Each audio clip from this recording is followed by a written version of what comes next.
YouTuber ఇతను. ఇతను ఒక బైక్‌ని తయారు చేశాడు. అండ్ ఈ బైక్‌లో స్పెషాలిటీ ఏందంటే నార్మల్ బైక్‌లాగా కాదు. ఇది యాంటీ క్లాక్ వైస్ తిరుగుతది. అండ్ క్లాక్ వైస్ 2 డైరెక్షన్స్‌లో 360 డిగ్రీస్‌లో ఈ బైక్ అయితే తిరుగుతది. అది దీనిలో ప్లస్ పాయింట్. అండ్ ఇంకొకటి ఫ్రంట్, బ్యాక్ గూడా ఎళ్ళొచ్చు. దీన్ని ఈయనే డిజైన్ చేశాడు. లెఫ్ట్ సైడ్ వచ్చేసరికి కంట్రోల్స్ ఈ బైక్‌ని clockwise, anti clockwise తిప్పడానికనమాట. ఇట్లా అంటే మీకు క్లాక్ వైస్, ఇట్లా అంటే యాంటీ క్లాక్ వైస్ ఎళ్తది. రైట్ సైడ్ వచ్చేసరికి మీరు ఫ్రంట్‌కన్నారనుకోండి, ఫ్రంట్ కంటే ముందుకెళ్తది. బ్యాక్ కంటే వెనక్కెళ్ళిద్ది. సో, ఇవి కంట్రోల్స్ హ్యాండిల్‌కైతే ఇచ్చేసాడు. అండ్ ఇది చాలా యూనిక్‌గా డిజైన్ చేశాడు. 2 పెద్ద శాండ్ బాల్స్ తీసుకున్నాడు. శాండ్ బాల్స్ తీసుకొని ఒక 3 మోటార్స్ ఫ్రంట్, బ్యాక్ మొత్తం 6 మోటార్స్ యూజ్ చేశాడు.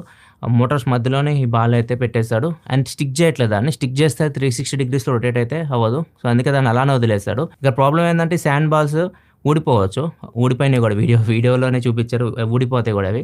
ఎందుకంటే ఫిక్స్ చేస్తే మొత్తం 360 డిగ్రీలో తిరగవనమాట. సో, ఇది ఒక కాన్సెప్ట్ అయితే తయారు చేశాడు. బావుందిది. సో, బైక్ సెల్ఫ్ బ్యాలెన్స్ అయితది. ఏ డైరెక్షన్ అంటే ఆ డైరెక్షన్‌లో తిరుగుతది. Front, back